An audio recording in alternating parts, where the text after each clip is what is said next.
The question I get every so often, especially after a big content release or a big patch for the First Descendant, is whether now is the right time to return. Oftentimes these are players who enjoyed the game a lot in the past, but have started playing some other stuff and they kind of like want to know if there's a good reason to come back. Well, this is a very, very difficult question to answer because really there's a lot of nuance to it, to be honest. I figured let me make a video on the topic and kind of like show all the most recent stuff that was added in the 3.2, 3B, you know, the second half of season 3, and just sort of like discuss all of these things and how I'm enjoying them and whether this is in actual fact a time to come back or whether we should let them cook a little bit longer. So let's dive right in. Our first major new thing, or content island if you will, is the Supermassive Receptor dungeon. So this is essentially the new area where you'll be farming a lot of the new things that have been introduced in this patch. Basically what this is a tough dungeon. It's not on the level of something like Purge, but since it is kind of like aligned with Axion and you're actually getting access to it via the Axion planes or just, you know, sort of like joining it from the map, the point is that it's kind of like in the same level of difficulty as Axion, although I would say maybe slightly more difficult. Essentially, this is a dungeon that you move through. There are some mechanics. There's a part in the middle where essentially you have to move a lift from the one side of this room to the other side by essentially destroying these kind of like locking mechanisms while under like heavy fire by enemies and everything like that. And it certainly scratches the itch in terms of like challenge factor and things like that in the game. You can see me doing this with Nell over here because Nell is still a baddie, but then this also features a boss fight at the end, which is also one of the, I would say, one of the more interesting looking boss fights. This is essentially this monster that kind of like it's got a little like a Matrix vibe going with it, right? Like, am I wrong? But in any case, you essentially have to kill this boss. Like just a little side note here, use the Deus Ex Mana sword on this boss. It absolutely dumpsters his life bar. Or of course you can use any of the other meta descendants. Like again, Nell is no slouch and absolutely just breaks him up into pieces. But this is the new piece of content that was added with the update, and essentially this is where you will be doing a majority of your farming if you are up to date and current and basically only need to farm the things that were introduced in this patch. Of course, we do still have the additional wing to the void vessel, which should be done if you still want to do like sword pieces and that sort of stuff. But the Supermassive Receptor dungeon is a new thing that was added, and this is where you're going to unlock some stuff. What stuff is that? Well, first and foremost, we have Harris, who is the new descendant that was added. She's kind of like, okay, she's a toxic descendant, first of all. And then secondly, she is pretty much based on, pretty much like I would say melee damage, that sort of thing. Her abilities, essentially, she's got this 3 combo hit, her first ability, and then she's got like this jump into the sky and slam down on shit second ability. She's got an AoE circle that she forms around her that kills enemies that come into the circle, and then of course she's got this super badass like laser beam cutting thing for her 4th ability. She's kind of like half of Dr. Octopus, or like sexy Dr. Octopus or something like that. But yeah, so she is the new descendant that's been added. Now in terms of, I haven't fully developed her yet, and as you can see in the footage here, the damage is pretty damn good, but that's basically what I would say with another 3 modules that I need to basically throw some donuts into. So she's doing like an insane amount of damage, and she's a lot of fun to play because some of the descendants, even though they're like, let's say for example, I'm not a massive fan of Serena, right? But Serena is super powerful. I mean, let's not get it twisted. But Harris definitely feels like a more fun way of playing the game in that, because of the way it's, you know, essentially how you sort of like move in and out of combat, everything. I like the kinetic hits, and for a guy who's not really into melee combat in games like this, she definitely does scratch an itch. And I do like the whole laser beam slicing thing of her ultimate. So Harris is pretty cool, and as descendants go, I definitely think she's meta. I don't know where I would place her in terms of like between Nell and Luna and Serena. I definitely think powered up, she's probably on Nell's level or slightly below it, but absolutely definitely a descendant that you want to use, especially if you are planning on using the swords a lot, because there's obviously some synergies there. The other thing that you can also farm from the Supermassive Receptor dungeon is this thing. So this is a new, and maybe I could just move my face over here so you can see its name. It's called the Hive Master. It is a new ultimate tactical rifle. Now you'll notice that it says at the bottom there, detailed information about unacquired weapons displays base level stats, and that's because I haven't actually built this yet. When you are doing a Supermassive Receptor dungeon, you get a secondary crafting material, very much like the Void Vessel has those crafting materials for the swords. And this is the same material that's used for Harris and for the Hive Master. Now, I focused on crafting Harris first, and so therefore I haven't actually crafted this yet. However, I have seen footage of this, and I do have some people in my Discord that have actually unlocked the weapon yet. And kind of like a little bit of a spoiler, but it's not anything super fantastic just yet.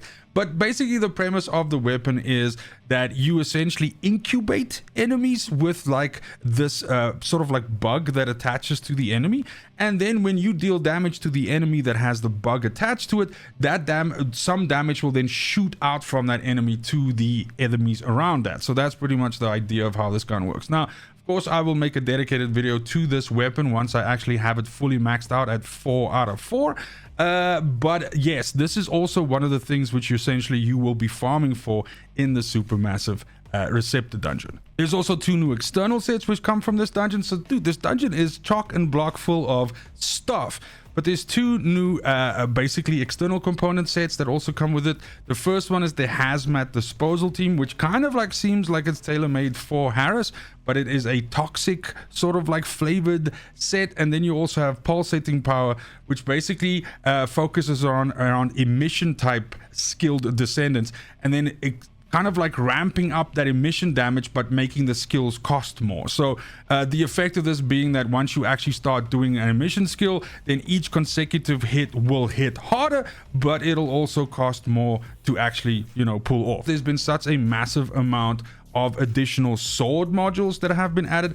I mean, so many of these things come from this new dungeon, as well as other places in the game that you can farm them from. But swords being kind of like not as powerful and not as cool as I think we all wanted them to be, and maybe the developer wanted them to be.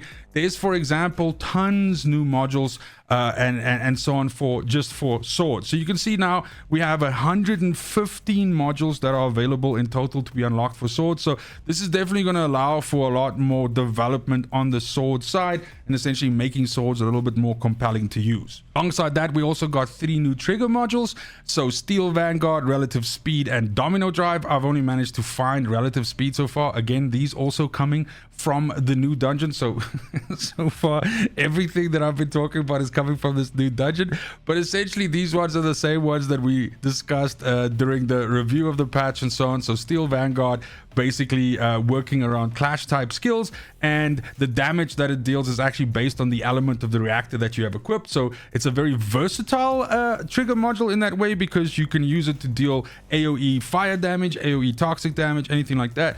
Relative Speed, basically working when you apply slows to enemies, it builds up like a sort of like a charge, and once you hit the maximum charge on this, it deals skill damage to nearby targets, and this damage is actually increased by a percentage of your max MP. So this, for example, is like super good on Viesa. And then last but not least, we also have Domino Drive, which essentially works around chain type skills. This is focused on fire skill power descendants. So this says that it increases your range and your fire skill power proportional to the number of Domino Drive stacks that you have.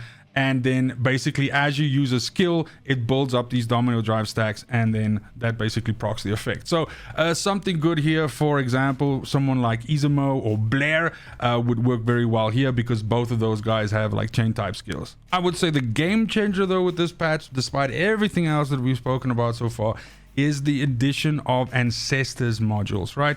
So these are essentially modules that can have up to, I think it's 3 positive effects and 1 negative effect. This, for example, is a only 3 positive effect module.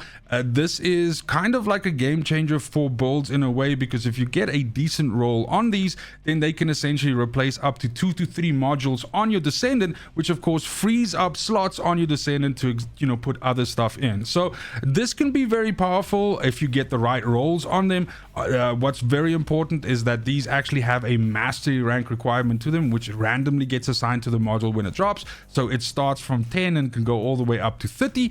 And so basically basically the point is that as long as you meet that mastery rank requirement, you can actually equip it. And then if you don't like the stats that are on it, you can actually re-roll it. And it's actually re-rolled in a similar fashion to how you re-roll the motorcycles, right? The bikes. So basically you can choose different options here which affect the ranges in which the choices that you get can roll. And then you can essentially readjust, and as long as you can afford it, again, let me move my face here, there's a specific material cost to it. This is a new material that was added with this patch, superconductive cooling unit. This, of course, you can get this by dismantling these modules, but also from doing activities in the game, including the Supermassive Receptor dungeon. And of course, there's a gold cost and a Kuiper cost to this as well. And essentially, you can readjust this, which will then reroll all your abilities, and you will be given a choice whether you want to keep the old ones or take the new abilities. So these costs do actually increase for every time that you readjust. And I think it goes up to essentially 10 readjustments, and then it's at its most expensive. So it is entirely possible for you to readjust to a point where it is not feasible to keep readjusting. So it definitely is that risk versus reward kind of thing here to see ending up with like the perfect mix of exactly what you're looking for. There is also, you guessed it, a new battle pass.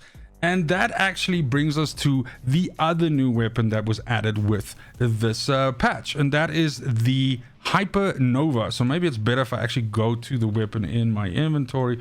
So 1 second, let me go there, and we can basically do this, and there we go. So the Hypernova is now the third sword that has been added. I'll just do this again so you can see Hypernova. It kind of looks like a medieval lightsaber kind of vibe going here.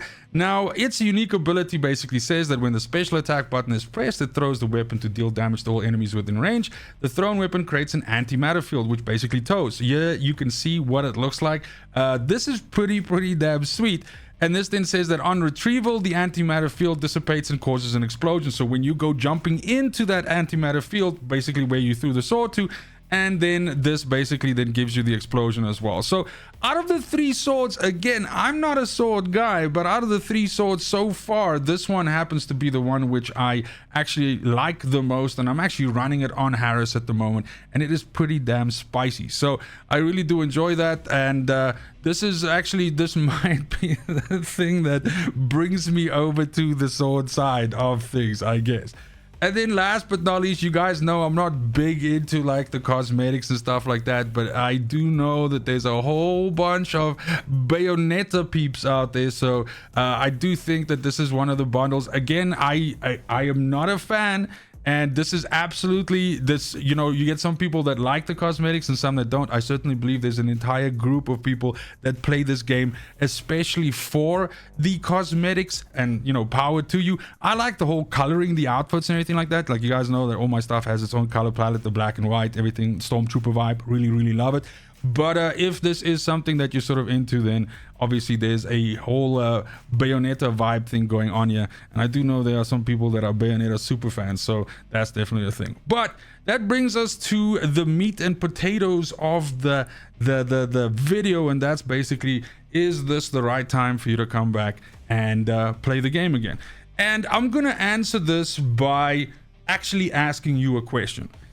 And that is, are you someone that enjoys the game or has enjoyed the game for the fact that you have that there's always something additional to grind for, whether it is a module that you're looking for, whether it is for another weapon piece to drop that you can finally craft the weapon that you're looking for, or a character that you're trying to craft, everything like that, then this patch certainly added more of that. And if you're someone that already liked the game for that, then this is a no-brainer. There is things added in this patch which is more to grind. Some of the grind is obviously not quite as bad as the sword grind, but certainly quite grindy, especially the fact that you have the same material that is used to craft Harris also being used for the Hive Master, which is, you know, it's a little bit of a grind, but that's one thing. So in that case, I would say then, you know, absolutely, I don't think I even have to tell you that this is the patch for you to come back, because you're already playing and you're already here.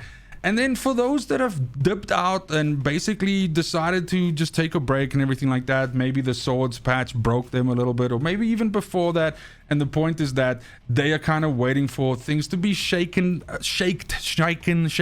a bit for things to change a little bit in terms of like the game and the systems, then at this point in time I can tell you that that hasn't necessarily changed all that much.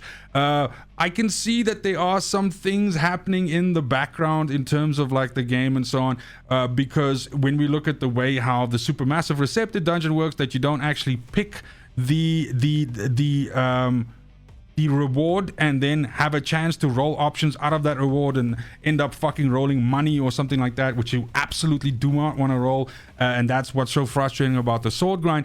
The Supermassive Receptor dungeon actually just rolls like you get your external components and you get your Ancestors module and you get your pieces for Harris, so you get your pieces for the weapon, everything like that, and of course that is random how that rolls. But yeah, and of course those items you can like target farm for, you know, target loot and everything for as well. Of course you do have to grind out the alternative like materials which are also needed for the craft, but you know, I've already mentioned that like 3 times now, so that's it. So the point here is that if